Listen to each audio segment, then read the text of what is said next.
Hey, what's up, everybody? It's your host, Devrell Davis, here with the Morning Beer Podcast. And today we're going to be talking about 5 reasons why I believe in 2021 the New York Giants will be a playoff team and win their division, the NFL NFC East. Let's call it the NFC East right now because, they're the worst division in probably all the sports right now. Each team currently in 2020 is below 500, and potentially this year we're probably going to have a team that's going to be below 500 winning that division. Look, right now it's looking like it's Washington Redskins, but right now I do believe the Giants are the best team in the division, even though they're 1-6. We're going to go through a recap of their season so far. This is week 8. Coming up right here, we're going to be playing Tom Brady and the Tampa Bay Buccaneers in Monday Night Football coming up. So anyway, what they were as far as what took place so far this year. Week 1 they played. I'm going to just recap pretty much everything that they went through, the teams that they played, and should they have won that game, or did they, what they potentially would have been if they were just a slightly better team, okay? If they didn't have certain things go a certain way to make them take the L or whatever. So week 1, it was Pittsburgh, and they played real well in that game, especially in the first half. Daniel Jones, he played really excellent in the first half. Second half, a totally different ball game. Closer than I thought it would be. It was a 10-point L, but 26-16, I think it was at the end of the day. But could they have won that game? No. I think the L was what they were supposed to get. So let's just call them 0-1, which they were. All right. Week 2 now. They're in Chicago. Should we have won that game? Should we have beat Trubisky in that game? Yes, we should have. I think we lost that one by about 4 points, 17-13, around that range, whatever. We should have went to Chicago and take that win, come back home with that, and call it a day. Now, moving on to San Francisco, week 3, straight up L. So let's call it 1-2. Straight up L. I think we got blown out 33 to whatever. Doesn't even matter. Anyway, straight San Francisco coming off Super Bowl appearance, but they were banged up. No starters. Garoppolo wasn't playing. A lot of starters wasn't playing. I don't even think Kills played in that game, so it is what it is. But 1-2, let's call it that. All right. Los Angeles Rams. This was a flip of a coin with this one. We could have won this game also. I think we had 3. Our offense was just 3 field goals. I think we only had 9 points. If our offense even just played remotely good, we could have won that game because our defense played so well in that game in Los Angeles. So I'll be generous and call it an L. Let's say we're 1-3. All right. Now this is when things start getting good. All right. We played Dallas. Dallas now in Dallas. This is a Dak Prescott game when he ended up blowing out his whole lower leg or whatever.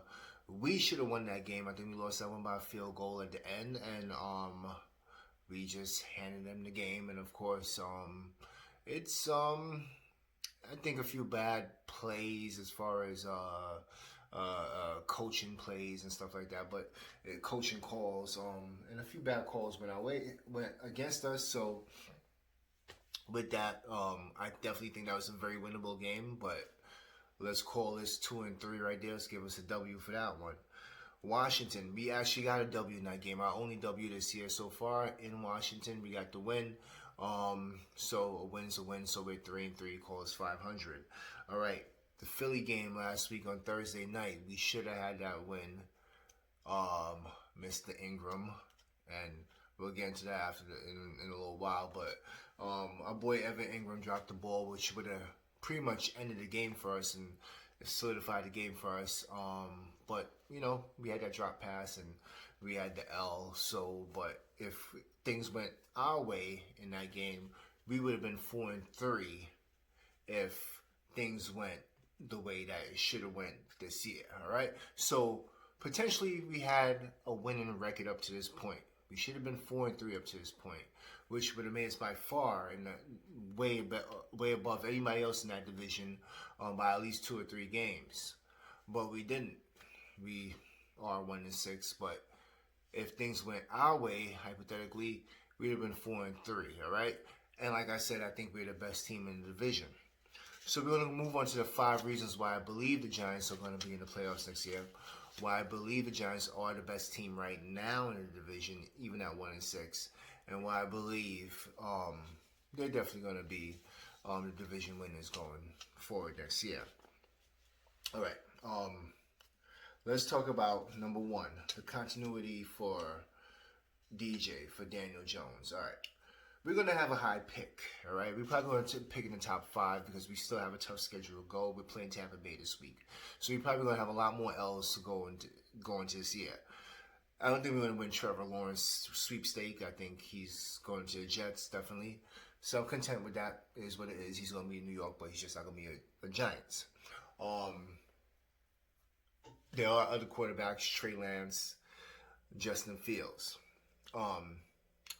I'm not sure about Ohio State quarterbacks. I'm kind of leery about that, but I don't think we'll be in the position to draft for them. Okay, I think we have a lot of other needs. Of course, quarterback is a huge need. It's the biggest need. It's probably the biggest need in sports. But I think we're going to pretty much go forward with DJ. All right, Daniel Jones, Danny Dimes, Vanilla Vic. After that run and fall that he had last week in Philly. I think we're going to go forward with Daniel and keep him as our quarterback. I think we have other things that we have to take care of. So, number 1 is continuity for DJ, all right? Meaning it's going to be the first time he's going to have offensive coordinator / head coach for 2 years plus going to his 3rd season. So he's going to be a little bit more familiar with this situation. First year, he had Shermer. And Shermer's doing the play call, and Shermer tweeted him and everything. He did well under him. But in the next year, his sophomore year, which his sophomore jinx kicked in, he didn't have Shermer no more. He didn't have the person that actually gave him that remarkable first year that he had. So he had to learn. He's learning a new system. So with that, he's going to be in the 2nd year of the system. I think he's going to be a lot more familiar, a lot more comfortable with the system, and I believe he's going to have a lot more weapons with the system. It's going to lead into something else, that one of the other 5 reasons why I think they're going to be better next year. He's going to have Barkley back. He's going to have he's definitely going to have a premium pick in the draft, which might reward him with another weapon. He's going to have cap space to play with, which could afford him another weapon. So I definitely believe they're going to have more weapons for him to play with next year, more protection for him to play with next year. A person like Evan Ingram's, though, I think might be gone or should be gone, and hopefully he's traded before the trading deadline, which is November 3rd. It'll be, I like to accumulate picks if I'm a GM. I like to have the opportunity to find hidden gems later on in the draft if possible. So by all means, if we could trade Ingram for a 4th round pick, I'm all for that. We might not get a 3rd round no more because his value is not as great as it was before. But if we get a number 4 pick for him, by all means, let's go ahead and get that. All right, so we're gonna move on. So continuity for DJ is number 1 in my opinion. I don't think Jason Garrett's going to get a head coaching job. I think he's going to stay on as our offensive coordinator this year and next year. It's great to have that type of continuity to raise a younger quarterback. Plus, DJ is going to be in his 3rd year. No more sophomore slump. He's going to be a vet by that time. He'll be able to know the ins and outs of the league and how to get a lot better into the league. All right? So number 1 is continuity. Number 2 is coaching staff having a 2nd crack at it, a 2nd year with it. All right. So now, before we even get into that, number 2 should be, before we get into the coaching staff, we should talk about number 2 being Gettleman. All right. Gettleman is not coming back next year. Anybody but Gettleman, in my opinion, is fine. It's perfect. It's better than having Gettleman. Anybody except Gettleman making the decisions as far as what we should do with player personnel is way better than Gettleman himself. So with that alone, addition by subtraction, we will be a lot better because we're going to have a better person making these player personnel choices down the line. Okay, if a different GM comes in here and decides to keep coaching staff intact, I'm fine with that because this will give our team some type of continuity besides just it being DJ. It'll show that, hey, listen, we're not just constantly having a revolving door of head coaches coming in and out. This is something that the 90s Cleveland Browns or the early 2000 Cleveland Browns or even the 2010 Cleveland Browns were used to. So basically, flat out, just giving our coaching staff a second chance at being a good coaching staff, I think, in my opinion, will help this team going forward in 2021. Being familiar with the players, not being in a situation where you didn't have a training camp because of a certain pandemic. So I believe that's going to be that alone right there is just going to be a plus in our opinion. Getting rid of Gettleman, so that should be number 2 reason why we're going to be more effective next year, be a better team next year. Addition by subtraction, getting rid of Gettleman, and it bleeds into my number 3, better player personnel decisions because of the release of Gettleman, and keeping our coaching staff intact. Now, our defensive coordinator, I like the play calls. I like the innovation and stuff that he has in the defense. He's doing a lot with a little bit, especially with that secondary and all the people that we lost. Beal, McKinney being injured and stuff like that. Pepper's not playing like the way that he needs to play and being injured off and on. And just all he has is really Bradbury back there. So, and Logan Ryan too. And, hopefully we get to re-sign him if anything. So, the 3 things so far is, of course, number 1, DJ being continuity of DJ and the coaching staff, and with Garrett year 2 of this. Gettleman being eliminated and off of our team's player personnel decision, and our coaching staff staying intact and having a second go around at it and having another year, because I think Judge is going to be a good coach. I think he has the right mindset as far as what leadership means and showing people an example of what leadership should be. I think he have these players playing for him and have them in the game. Like I said, we could easily be 4-3 right now if you go back and do the math. We're playing for him, but it's just something that's missing. We don't even have Barkley, and I believe we're in the games. So if we could just find that thing that's missing, if he could fine-tune it and then make it a little bit better. Remember, Parcells in his first year was like only had 3 wins or whatever, and he was about to fire him after his first year, but they gave him another chance and turned things around. And to me, this parallels with a lot of things because Parcell had Lawrence Taylor already in the roster and Phil Simms and stuff like that, and had a quarterback controversy too that first year. But then he kept with his quarterback, which we have somewhat of a controversy in a way because a lot of people are ready to get rid of the DJ and get with Trevor Lawrence. We already hear the rumblings of Trevor Lawrence in the background and everything. I know DJ probably hears it too. So in a way, and besides even Trevor Lawrence, Justin Fields and Trey Lance being available around where we might pick. So with that being said, it's in a way it is controversy. So these things parallel because Parcells is like almost the same person like Judge. And DJ's almost the same situation as Sims was in. But Parcells had a Lawrence Taylor on the roster. We don't necessarily have a Lawrence Taylor on our defense. I mean, we have some good players that we could that potentially become even better players in Dexter Lawrence and McKinney. Hopefully, we haven't seen him yet, and Bradbury and Blake Martinez been playing out of his mind so far. But what parallels more with that Parcells first year, I think it was 83, 84, was that they had a high draft pick. And I think we're going to have another high draft pick again this year. And we have the potential to get a premium pick. So that leads into my number 4 reason why we're going to do so much better next year and be so much way more of a better team, is that we're going to have a premium pick in next year's draft. Maybe a top 5, definitely going to be in the top 10, top 8, or whatever.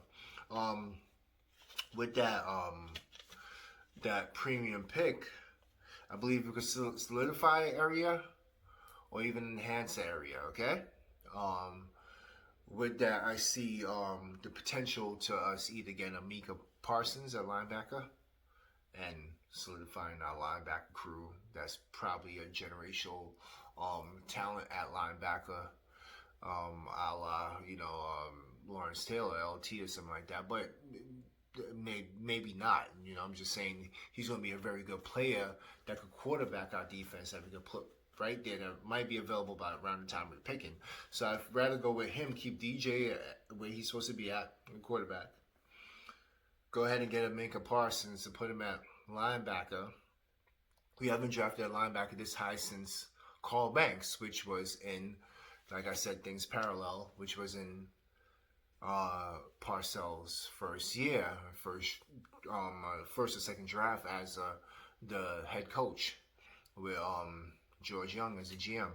So we could.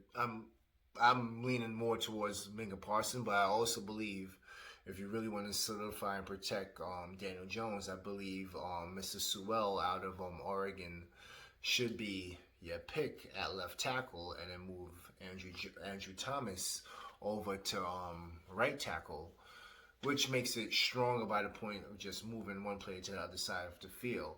And maybe you could bring Pert and make him a guard. I think Nick Gates might not be a center. You might have to go and either put Lemieux at center, or maybe even you draft a different center or something like that, or even maybe one in free agency. So I think that premium pick will definitely help the team. I think it's going to be somebody that could come in and play right now, either Parsons or Sewell. Also, we have potential to get maybe even a wide receiver that to pair up with Jones, Chase out of LSU, or Mr. Waddle in Alabama would totally go well, I think, with either. So I think the potential 4 picks you get is Sewell, Parsons, and one of the wide receivers. And I think that will definitely help enhance the team a lot more. Okay?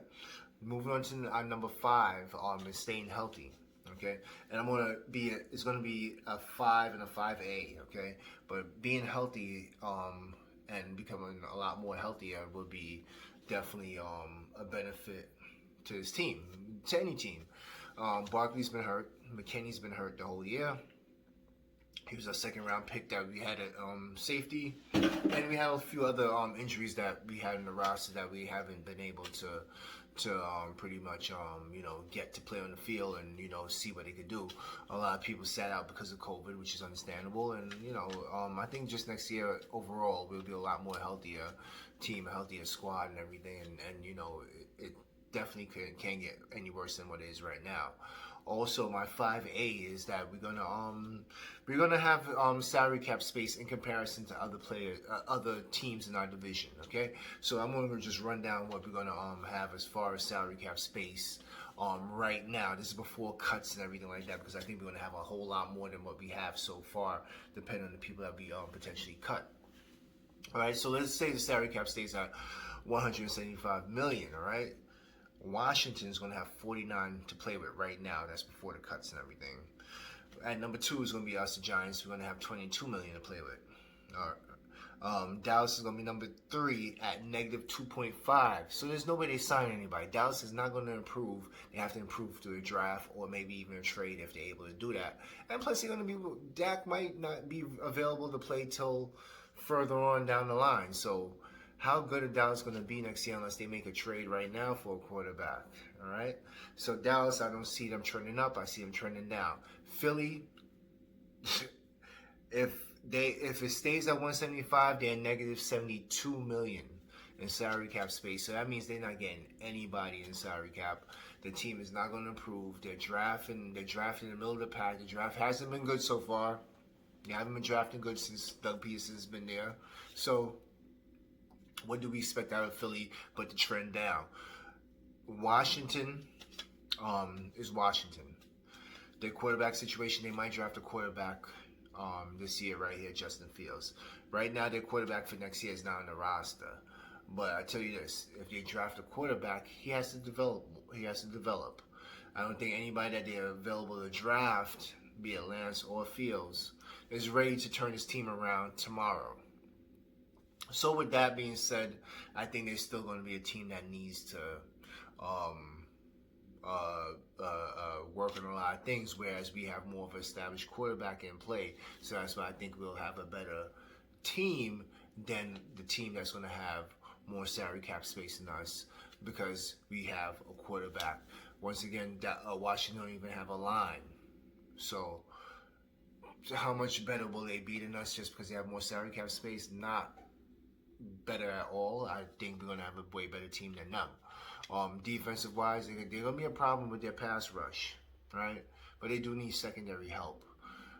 We need secondary help also, but I think overall our defense, especially if we get Micah Parsons, a lot better position than they would be. And I think our team, special teams wise, would be in a lot better position, of course, because we have Judge as our head coach. If the salary cap is bumped up to 190, which I don't see it being bumped up because we're going through a pandemic right now. I think it's going to be more like 175. But if it was to be bumped up, then Washington's salary cap availability right now is at 65 million. Ours is at 37 million. Dallas is at plus 12 million. And coming in the last is Philly again at 57 minus 57 million. So once again, I don't think Philly's going to pick up anybody. I don't think they're going to get better. Dallas and Philly's trending down.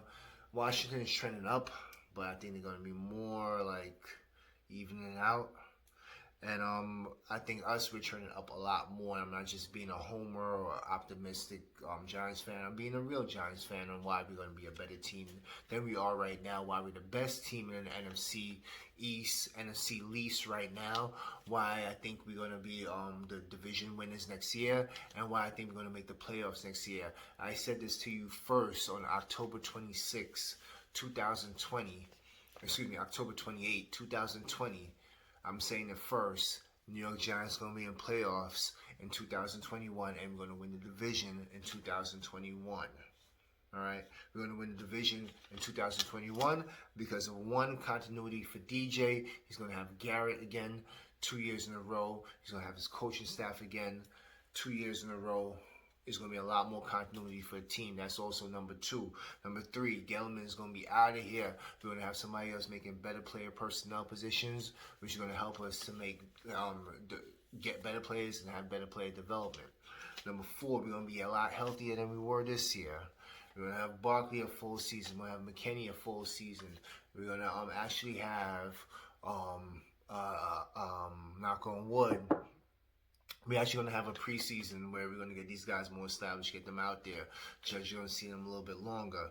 Number five, we're going to have a premium pick in the draft, which is going to help turn this team around. And we're going to have salary cap space to play with. That's number 5A right there. And we're going to have more salary cap space than the Dallas Cowboys and the Philadelphia Eagles. And we're going to be a lot better than them. We're trending up when they're trending down. Dallas too. They're coaching McCarthy, miscast over there. Horrible coach over there. Doug Peterson, he peaked and now he's going down as far as a head coach. I don't think he's really as good of a head coach as people give him credit to be. Ron Rivera, he's a good head coach. I think he's going to turn that team around, but he gambles too much. He gave us that win, and thank you for that W. Another thing too, I want to say, as far as what we could do next year, it's going to be a lot better than this year. Our schedule this year is brutal. Probably the toughest schedule. We're actually like top 5 in as far as schedules that we have. We have one of the toughest in the league. With that being said, it could only be better next year. It's not going to get as tough as it was this year or tougher. It can only be better. So with that already right there, that's going to put a few more wins on our table, a few more wins in our books, and we're just going to be a better team next year. Okay? Count on that. Bank on that. I said it. I said it first. Let you know. All right. I'm Devereaux Davis from the Morning Beer Podcast. This was just, a little bit of 5 reasons why the New York Giants are going to be a better franchise, a better team. It's going to win the division next year. It's going to be in the playoffs next year. All right. If you like what you just heard, like, subscribe, tell a friend, and share. Peace.